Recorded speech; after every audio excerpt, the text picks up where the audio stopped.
شوہر کو کاروبار میں گھاٹا پڑا تو اس نے مجھے میرے بھائیوں سے پیسے لینے کے لیے بھیج دیا۔ بھائیوں نے پیسے دے دیے اور اس کے بعد شوہر نے میرے ساتھ جو کیا سن کے آپ کی روح کانپ جائے گی۔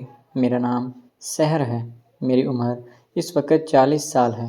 18 سال کی عمر میں میری شادی میری خالہ کے بیٹے کے ساتھ ہو گئی تھی۔ اس کا نام اسد تھا، جو مجھ سے 4-5 سال بڑا تھا۔ میں اپنی جوانی کے دنوں میں ہی بہت پیاری اور خوبصورت ہوا کرتی تھی۔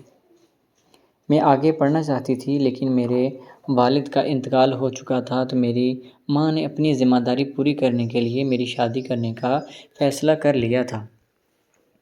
میری خالہ بار بار میری امی سے میرا رشتہ مانگ رہی تھی اور میرے بھائی بھی اس رشتے کے لیے بالکل بھی راضی نہیں تھے۔ مان تو میری ماں بھی نہیں رہی تھی لیکن بہن کی محبت میں وہ بالکل لاجواب تھی۔ وہ کچھ بھی نہیں کہہ رہی تھی بلکہ دن بدن اس سوچ میں کمزور ہو رہی تھی، کیونکہ میری خالہ کے ہم لوگوں پر بہت سے احسانات تھے۔ جب میرے والد کا انتقال ہوا تھا اس کے بعد میری خالہ نے ہمیں بہت سپورٹ کیا تھا اور گھر کا راشن اور اس کے علاوہ پیسے وغیرہ بھی دے دیا کرتے تھے۔ تو جب خالہ نے رشتہ مانگا تو میری ماں بالکل خاموش ہو گئی تھی اور سوچ میں پڑ گئی تھی، کیونکہ خالہ کا بیٹا بالکل نکما اور ویلا تھا۔ ماں میری نہیں چاہتی تھی کہ وہ اپنی اکلوتی اور پھول جیسی بیٹی کو اس کے پلے باندھے، لیکن کیا کریں، مجبوری تھی۔ تو میری ماں نے ہم میں سے کسی کی بھی نہیں سنی اور رشتے کے لیے ہاں کر دی۔ یوں 3 مہینے کے اندر اندر میری شادی اسد کے ساتھ ہو گئی تھی۔ اسد دکھنے میں تو کافی خوبصورت اور پیارا تھا اور جوان بھی تھا، لیکن وہ کوئی خاص کام وغیرہ نہیں کرتا تھا۔ تو جب شادی ہوئی تو میری ماں نے میری خالہ نے سمجھایا کہ بیٹا اب تمہاری شادی ہونے جا رہی ہے تو اب تمہیں کوئی نہ کوئی کام ضرور کرنا ہوگا، ورنہ تم اپنے اور اپنی فیملی کے خرچے پورے نہیں کر پاؤ گے۔ پھر شادی کے 2-3 مہینے کے بعد ہی میرے شوہر نے 1-2 کام شروع کیے تھے لیکن کسی میں بھی کامیاب نہیں ہوا تھا۔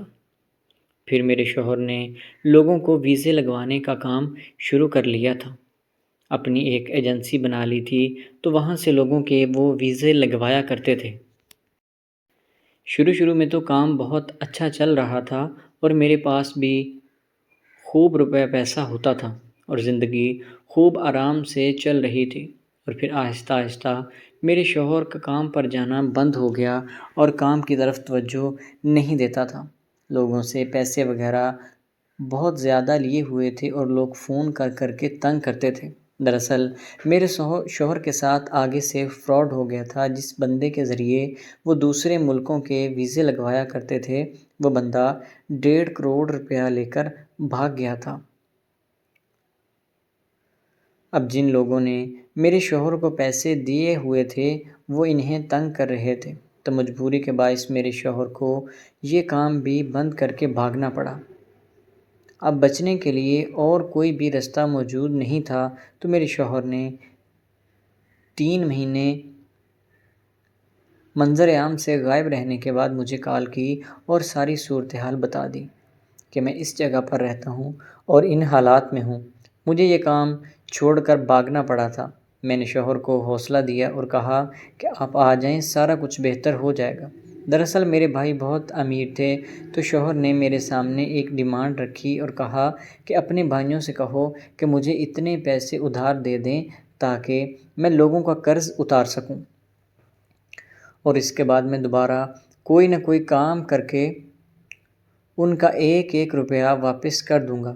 میں پہل تو مان نہیں رہی تھی کیونکہ رقم اتنی بڑی تھی، میں بھائیوں سے کیسے ڈیمانڈ کرتی، لیکن اب اپنا گھر بچانے کی خاطر میں نے فیصلہ کر لیا تھا کہ میں اپنے بھائیوں سے اس بارے میں بات ضرور کروں گی۔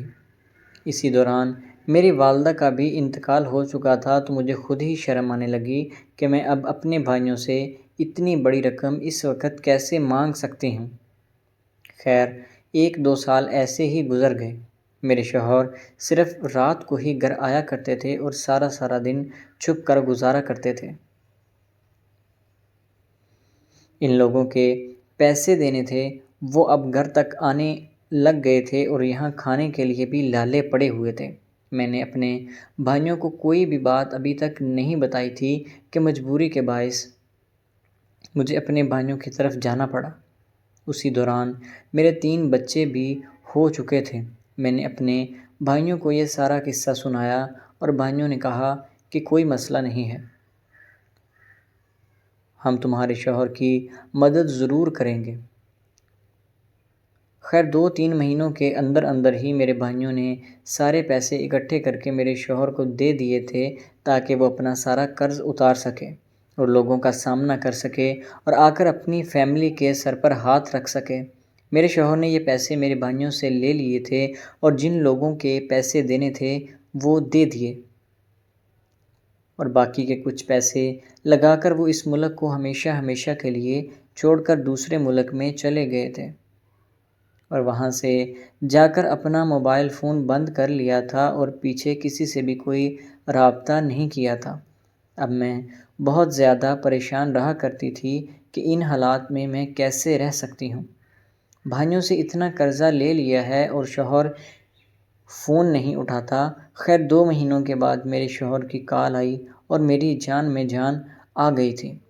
کال سننے کے بعد میرے پیروں تلے سے زمین نکل گئی تھی، کیونکہ شوہر نے میرے سے کوئی بات نہیں کی اور مجھے سیدھی سیدھی طلاق دے کر گھر سے جانے کے لیے کہہ دیا تھا۔